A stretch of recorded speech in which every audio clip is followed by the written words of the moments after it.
boa tarde. A intenção dessa apresentação, ela não é falar de como que um ataque de DDoS funciona, ou isso todo mundo já sabe, né? A intenção aqui é mostrar um panorama do que vem acontecendo nos últimos anos, aí, principalmente nos últimos 2 anos, em relação à evolução dos ataques de DDoS pelo mundo, aí, e quais as opções de mitigação disponíveis hoje que a gente tem, principalmente aqui para os provedores brasileiros, né? Essa aqui é uma frase que eu vi aqui de um engenheiro de segurança da F5 lá que eu achei interessante, que eu acho que reflete a situação hoje, que ele classifica aí, o DDoS é um novo spam, né? Isso é um problema de todo mundo agora.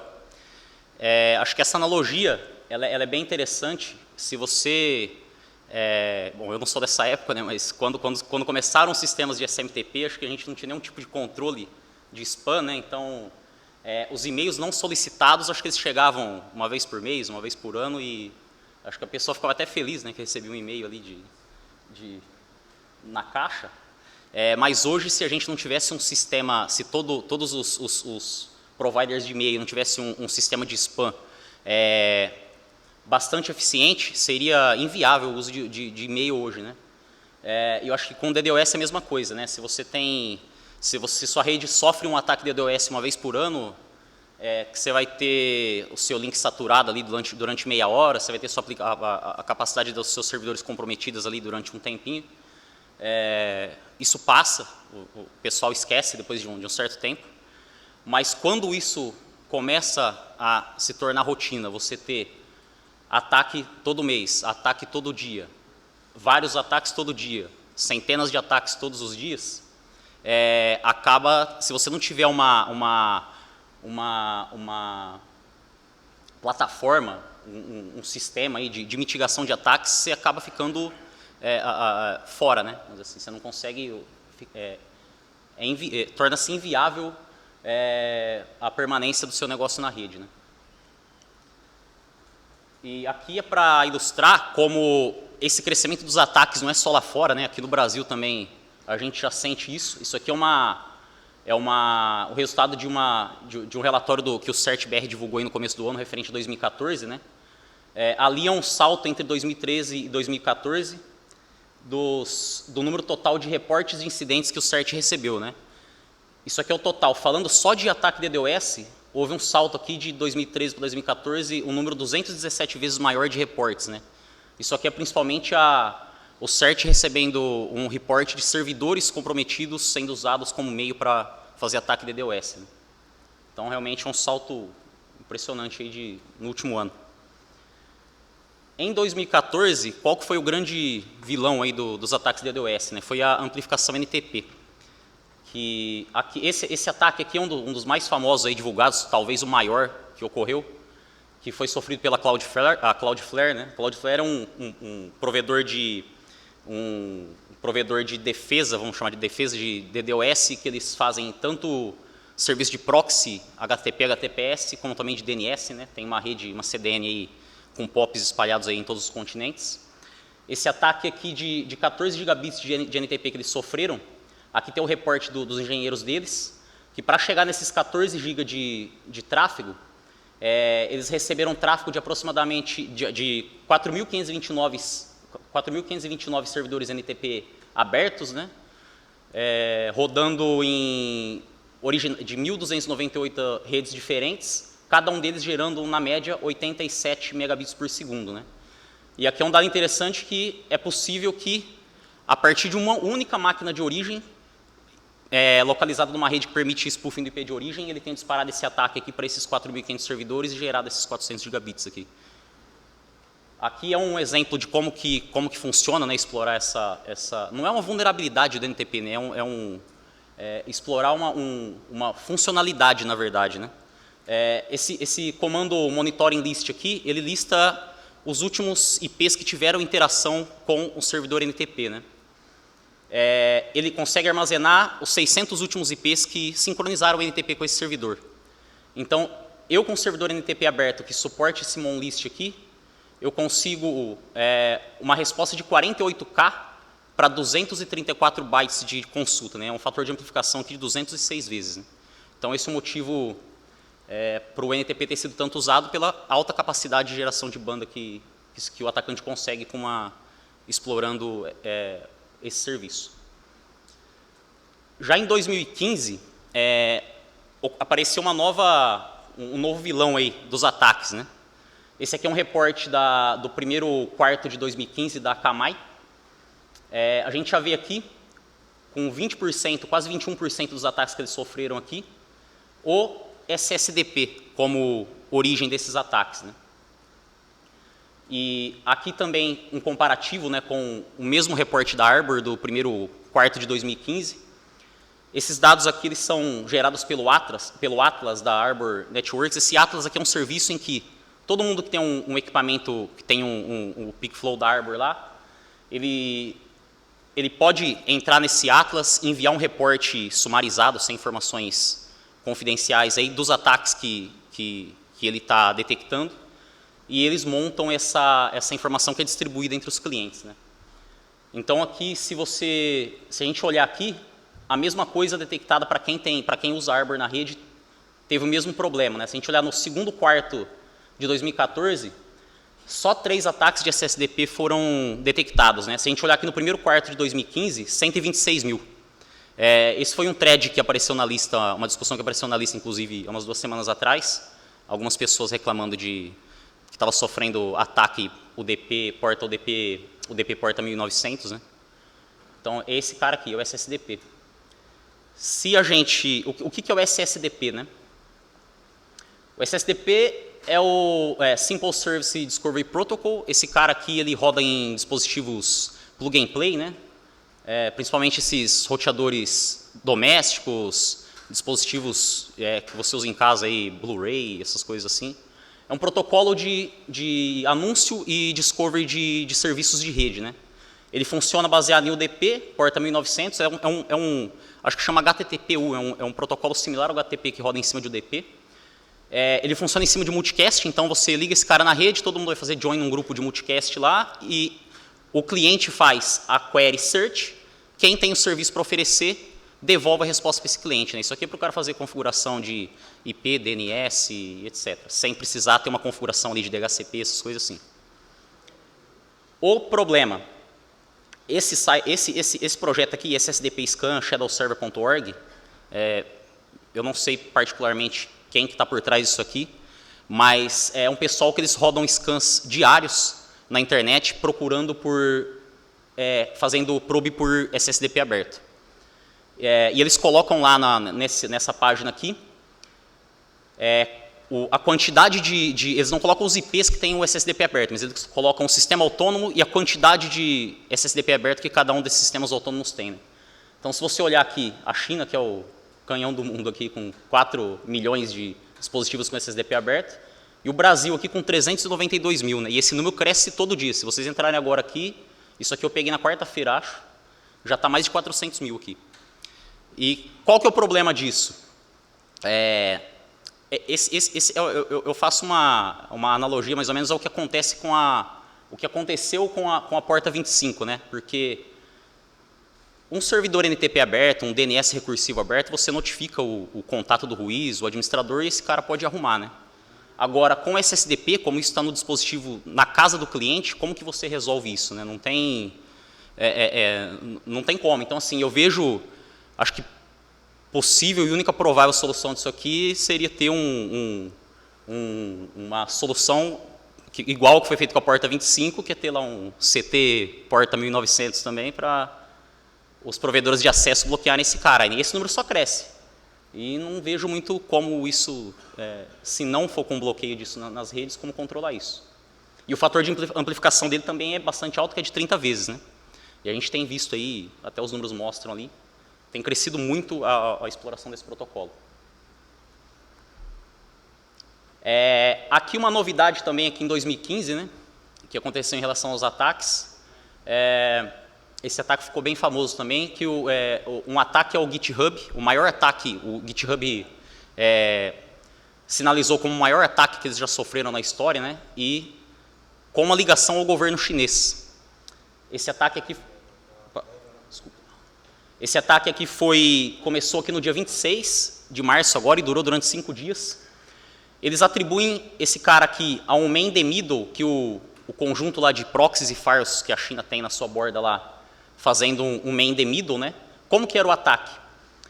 Hoje, assim como o Google Analytics, todos os sites chineses usam o Baidu Analytics, que é o mais usado lá, que é uma tag que o cara coloca no HTML da página dele para fazer count de visita, né? E esse cara chama um JavaScript, e tudo que passava, então um chinês fazendo acesso a uma página que tenha uma tag do Baidu Analytics e chamava esse JavaScript aqui, nesse conjunto de proxies aqui, esse JavaScript era substituído e inserido ali uma função para fazer um get, um loop infinito ali, um get a cada 2 segundos, nesses 2 projetos aqui do GitHub, né? Um é o Great Fire, que é exatamente um conjunto de ferramentas para você burlar o proxy da China lá, um chinês conseguir navegar sem passar pelo proxy. E isso aqui, esse CN New York Times é um mirror para você ter um mirror do New York Times em língua chinesa, né? E eu não tenho esses dados aqui, mas tem uma ferramenta chamada HTTP Traceroute, que um cara fez uns testes aí que conseguiu provar que realmente era quando eu passando essa infraestrutura de proxies aqui, quando eu ia entrar dentro da China, é que eu tinha reescrita da conexão do HTTP, onde era o JavaScript era substituído, né? Isso aqui, então, assim, como parar isso, né? Porque isso pro site destino, para a vítima lá, isso funciona como um acesso legítimo, né? Assim, é um cliente legítimo, com um browser legítimo, acessando, fazendo um get numa página. Então, um pouco complicado. Esse aqui é um projeto bem legal, que é o Digital Attack Map, que é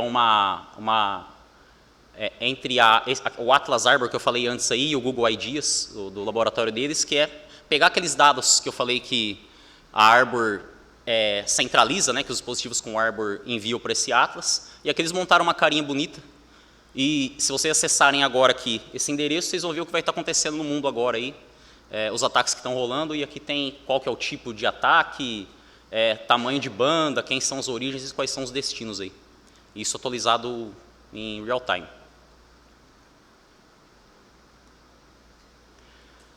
Bom, quais são as opções de mitigação hoje disponíveis aí, né? Quais são os tipos de mitigação eficientes que a gente tem disponíveis hoje aqui no Brasil e no mundo aí para poder tentar diminuir aí os efeitos dos ataques DDoS recorrentes, né? Esse aqui hoje, que as operadoras aqui no Brasil têm implantado, que eles chamam de Clean Pipe, né? Isso aqui é a velha e boa Sinkhole, né? Que hoje todas as operadoras, assim, as maiores operadoras pelo menos de trânsito aqui estão oferecendo. O detecção de ataque via... Então eu tenho aqui o backbone da operadora, eu estou colocando aqui como exemplo o último PE aqui, e aqui seria o CPE do cliente, né, onde o cara tem o full routing aqui, por exemplo. Então eu tenho todas os roteadores da operadora aqui enviando NetFlow para um controlador central aqui. Detectado um ataque via NetFlow, essas caixas aqui do Cleaning Center fazem um anúncio mais específico dentro do backbone da operadora aqui do bloco que está sendo atacado. Então, com uma rota mais específica, o ataque é desviado aqui para o Cleaning Center, né? E aqui são feitas as operações de mitigação dos ataques, né? Que dos provedores brasileiros que eu conheço também, todos eles usam o mesmo vendor, né? Então, basicamente, são as mesmas técnicas aqui. O vendor começa com AR, termina com BOR também, né? E é baseado em quê, né? Essa limpeza de tráfego. Syncookies, para ataque de Synflood. Filtros estáticos, então, como se fosse uma CL mesmo lá, drop UDP port 1900, drop UDP port 1300. Rate limit. Eu posso aplicar rate limits para protocolo baseado em país também. Eu digo, para o Brasil eu dou um allow-all, para Estados Unidos eu quero 10 megabits de rate limit, others 5 e assim por diante. O que eles chamam de Protocol Authentication, isso aqui é interessante. Por exemplo, para o HTTP, ele vai interceptar a conexão HTTP, enviar um redirect para o cliente. Se o cliente seguir esse redirect, quer dizer, ele é um browser válido, aí ele envia um outro redirect para o cara de volta para a página original e coloca esse cara no whitelist. Então eu bloqueio o cara aqui antes dele chegar no front-end do site original ali. Para DNS, por exemplo, numa consulta DNS UDP, eu seto o bit TC para ele, volta truncado, para ele voltar em TCP. Se ele volta em TCP, ele é um cliente válido, aí eu coloco ele em whitelist, aí ele vem em UDP depois. E GeoIP, também eu consigo bloquear países ou colocar alguns em whitelist e também aplicar rate limit, que é o que eu falei, você pode coloca aqui para o Brasil, eu tenho o allow all e para others eu coloco um rate limit de 100 MB, por exemplo, para determinados serviços, para determinados IPs. Uma outra opção são os provedores os Cloud DDoS Service Providers, né? Isso aqui tem bastante lá fora. Eles usam basicamente essa mesma técnica, né?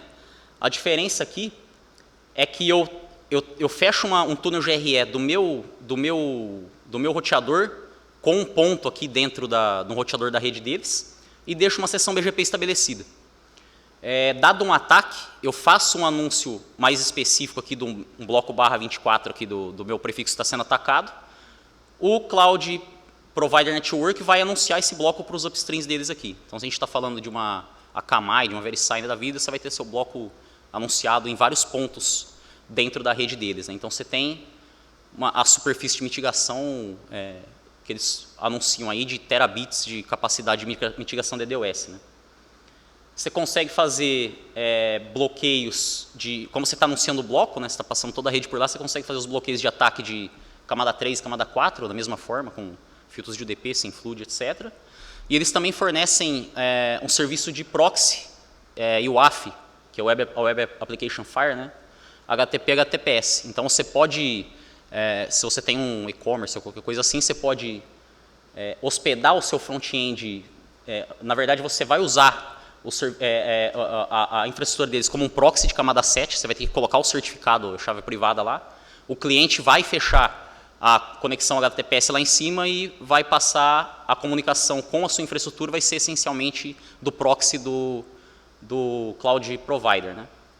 Um problema disso aqui é que se você tem a conexão HTTPS fechada lá com o sistema do Cloud Provider, ele pode ter acesso às informações descriptografadas de todas as transações que você tem no seu sistema, né? Então, isso é um problema de segurança que é impeditivo para alguns tipos de instituição. Né? Quais são os prós disso aqui? Capacidade, né, superfície de mitigação, porque eu posso contratar um provedor aqui que ele tem 50, 60 POPs no mundo aí. O meu prefixo vai estar dividido, vai estar anunciado em Ncast aí para todos esses POPs, então eu vou ter, é aí que eles conseguem chegar na capacidade de mitigar ataques de terabits, aí, que eles vão ter dezenas de entradas para a sua rede, né? E eu faço uma implementação sem necessidade de muita adequação na infraestrutura, né? Eu vou fechar um GRE aqui, a subseção BGP está funcionando. Qual que é o contra? O contra é latência, né? Anúncios fora do Brasil, eu não tenho nenhum cara desse que vai anunciar, os anúncios vão ser feitos sempre lá fora, eu não tenho ninguém que tenha um POP aqui e consiga fazer esses anúncios aqui dentro. Então, o meu bloco vai passar a ser visto lá de fora, então eu já tenho um grande aumento de latência aqui para o acesso. E eu estou usando uma conexão via túnel, né? Então todos os problemas que são inerentes a usar um túnel na frente ali. O GRE, eu tenho problema vou ter que fazer adequações de MSS, que o cliente vai fechar a conexão TCP fim a fim, né? Então se eu tenho um cara aqui no meio com o GRE que tem um MTU menor, eu tenho que adequar o meu MSS para eu não ter problema com o pacote bitdef setado ser dropado dentro do túnel GRE. Ali. E aí mostrando aqui então o tráfego.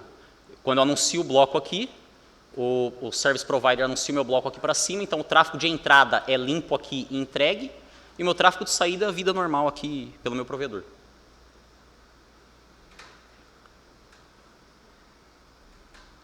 Algumas opções que você pode fazer dentro de casa, né, se você tiver um load balancer aí, aqui falando todos os grandes basicamente têm as mesmas funcionalidades, né, F5, A10, Netscaler, etc. Eles têm uma grande capacidade para fazer sync cookies, né, porque eles têm ASIC para fazer isso, né, então desde as menores caixas desses caras aí já são dezenas de milhões de sync cookies por segundo, aí, chegando até, dependendo do porte da caixa que você comprar, você consegue passar de uma centena de milhões de sync cookies por segundo. e as mitigações que ele consegue fazer em camada 7, né? Como ele trabalha como um full proxy, né, você consegue trabalhar dentro de qualquer coisa dentro do pacote HTTP, né? Então eu consigo fazer mitigação de DDoS baseado aqui em block de user agent, eu consigo fazer block baseado no refer aqui. Geralmente, se você tem um e-commerce, por exemplo, você tem o cliente sempre vem de uma página estática, que é por onde ele entra no site, para depois entrar lá na parte do carrinho, etc. Você pode, se o cara estiver atacando direto essa parte do carrinho, você pode, quer dizer, ele não veio da página anterior, né? Você pode bloquear pelo refer de onde ele está vindo. Você pode fazer um rate limit baseado em IP, URL, URI. Eu posso dizer que o mesmo IP pode chamar o mesmo URI uma vez por segundo só, por exemplo, qualquer coisa do tipo. Eu posso fazer tanto a inserção de cookies, como também verificar se o request, se eu tenho um sistema que já insere cookie na navegação, geralmente o atacante não é um browser válido, ele não vai saber trabalhar com cookies, né? Então eu posso inserir um cookie aqui no meio do caminho, e se esse cookie não voltar, eu dropo esse cara. Posso fazer também uma inserção de um JavaScript, se também não for um browser válido. Se eu tiver uma função JavaScript para ser executada que esse cara não vai executar, então eu posso continuar bloqueando ele. E até inserção de CAPTCHA, aí, que acho que já tem bastante sistemas que usam isso também. Aqui uma solução, chamei de homemade, aí seria uma solução do homem pobre, aí, quem não tem um firewall que consiga gerar 5 cookies ou um balanceador de hardware. Essa aqui é uma funcionalidade nova que foi inserida no kernel 3.13, que vem no Red Hat 7 isso aqui. Isso aqui é um desenvolvimento de um kernel engineer da própria Red Hat. É um módulo novo aqui para o NetFilter, que é o SymProxy, né? Basicamente, o que ele faz? Ele vai pegar todo o pacote SYM, ele vai jogar ele vai jogar para o SymProxy. Então, aqui é um exemplo da tabela, né, de como que ele faz isso, né? O iptables na tabela hopper e routing, pacote TCP, se for sim, marco como no tracked aqui na tabela contract. E depois, na tabela input, todos os pacotes que tiverem com o estado untracked, eu jogo um SymProxy. E aí eu faço o SymCookie. Então, todo pacote SYM vai cair nesse cara. Ele vai enviar o SymCookie para o cliente. Se o cliente fechar a sessão TCP com ele corretamente, aí ele inicia a sessão com o servidor embaixo, fecha a sessão com o servidor, deixa o servidor, a hora que o servidor envia o último ACK, ele sai da frente e isso vira uma conexão established dentro do iptables, né? Então, com esse cara aqui em funcionamento, nesses testes aqui, esse cara pessoalmente eu não testei, né? Esse aqui também é um cara que vende serviço de DDoS aí naquele esquema de GRE. Nesse teste dele aqui, uma máquina com Xeon 5550 com uma interface de 10 GB, usando SymCookies aqui, padrão, 252.000 SymCookies por segundo aqui, usando esse esquema de SymProxy, ele aumenta isso aqui mais de 10 vezes, né, dos 2.870.000 2.870.000 pacotes por segundo, né, de SYM. Então eu pessoalmente não testei, mas é uma feature bem interessante aí. E muito da limitação aqui que o pessoal cita aqui do SymCookie é que ele está ligado ao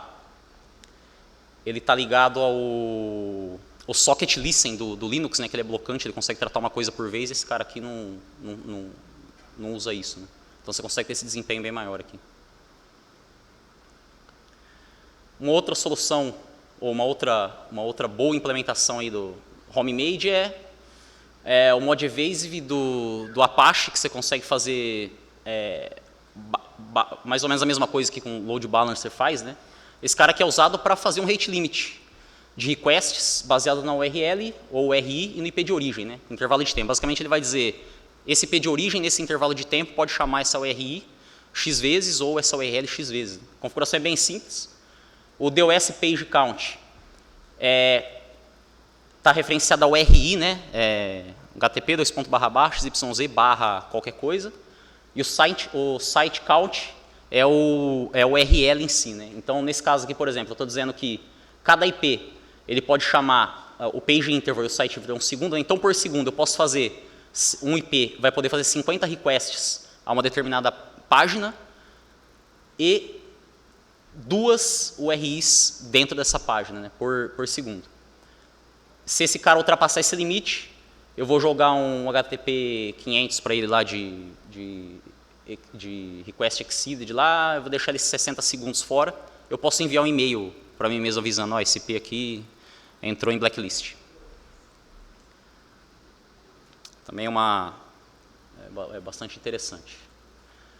Esse cara aqui é mais conhecido, né, o Mod Security é mais já implementado aí por um monte de gente, vastamente, tem não só para Apache, se eu não me engano tem para IS também.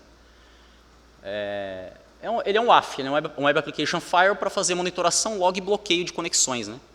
Para DDoS ele pode ser bastante interessante também, não só para tentativa de invasão, né, de intrusão, mas para DDoS também, porque você consegue fazer aqueles mesmos controles baseado no header, baseado no reefer, baseado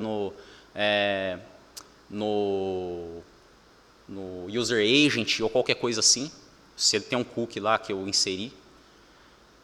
Tem uma lista já pronta aqui, que é da OWASP, você pode baixar e colocar lá para funcionar, já cobre, basicamente ele pega lá o top 10 da OWASP e vai criar regras aqui no Mod Security para controlar isso, né?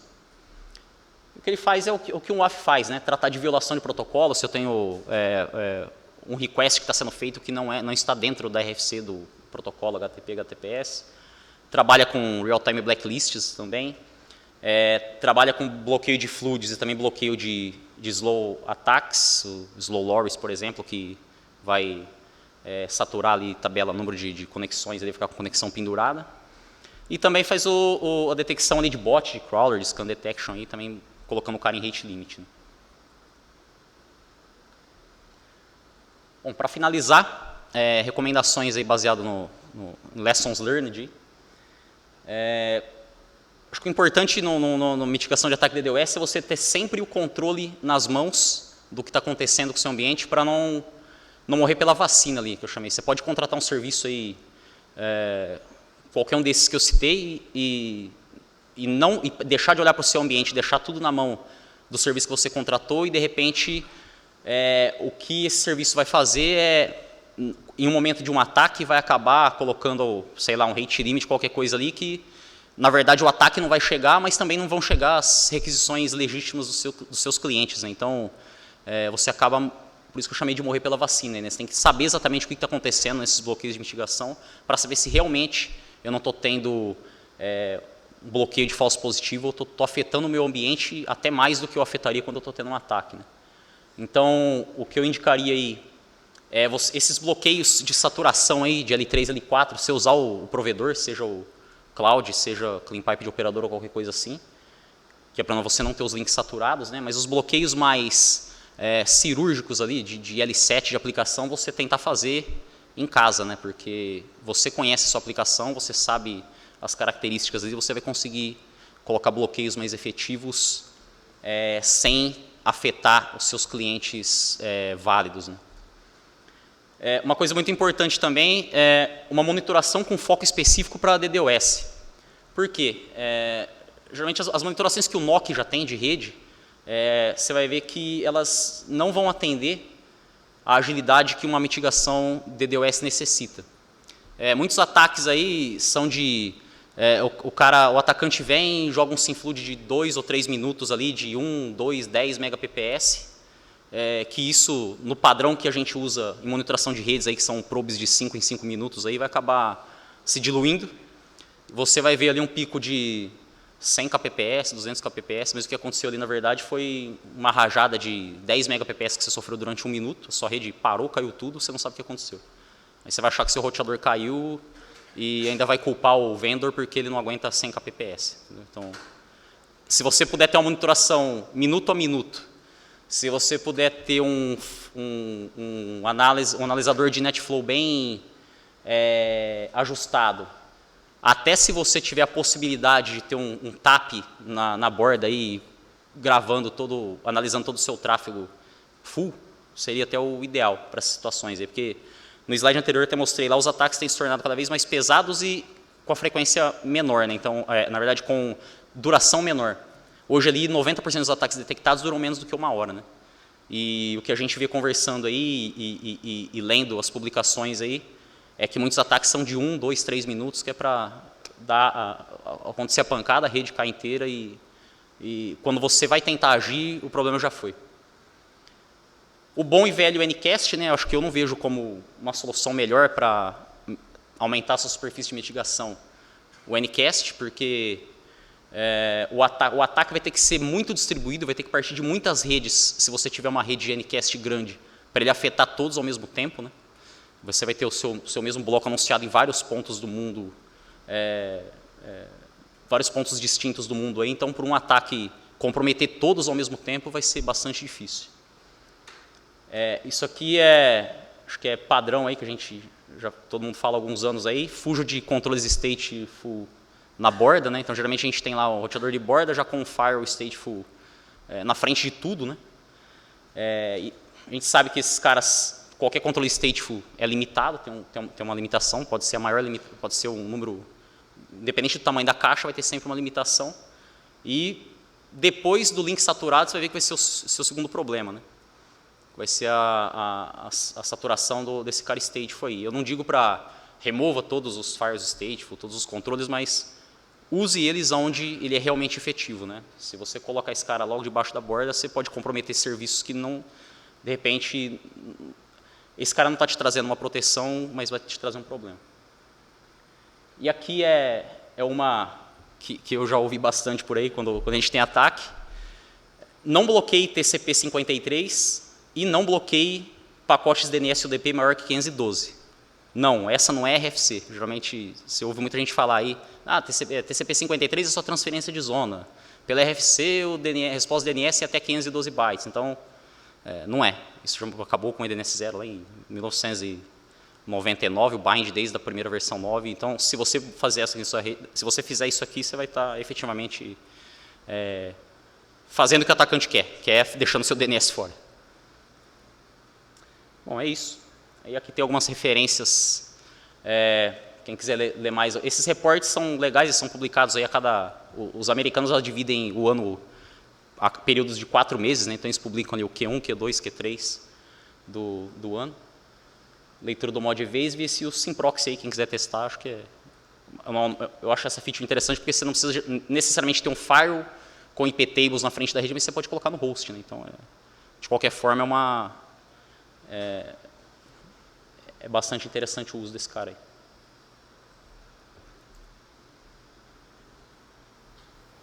Perguntas para o Wilson?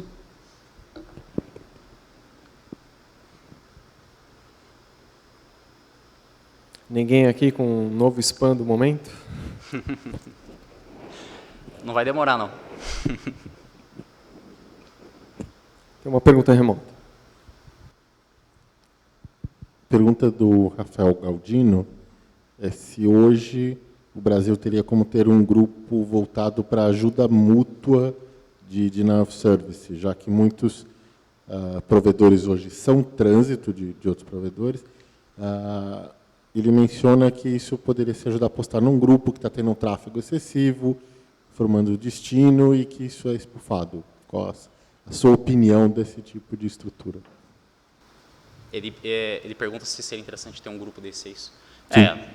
Com certeza, acho que seria bastante interessante, porque um dos grandes problemas aí realmente é o spoofing aí. Então, para você saber, se de repente está chegando um IP lá, eu estou achando que é de um provedor X, mas na verdade esse IP é spoofado, tem várias coisas assim. Então, se tivesse uma melhor comunicação entre os provedores brasileiros, visto que isso é um problema que a gente não tinha, ainda não estamos vendo tanto aqui, mas pelos dados a gente vai ver que daqui para frente isso vai crescer muito.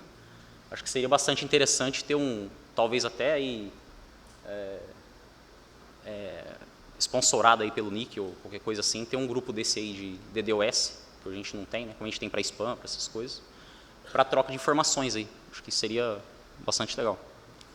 Já um outro participante, ele sugeriria de a gente focar, assim, de ter mais redes brasileiras adotando o TRS do Tim Curry, que é o Unwanted Traffic Removal Service. Ou seja, para ele seria melhor se muitas redes no Brasil adotassem aí o mesmo serviço que já existe com escala internacional, que é o do Tim Curry. Legal. Eu acho que hoje, assim, pelo menos eu não conheço iniciativa nenhuma dessa de troca de informações e colaboração entre os provedores brasileiros para DDoS. Eu acho que é um momento interessante para pensar nisso. Mais alguém?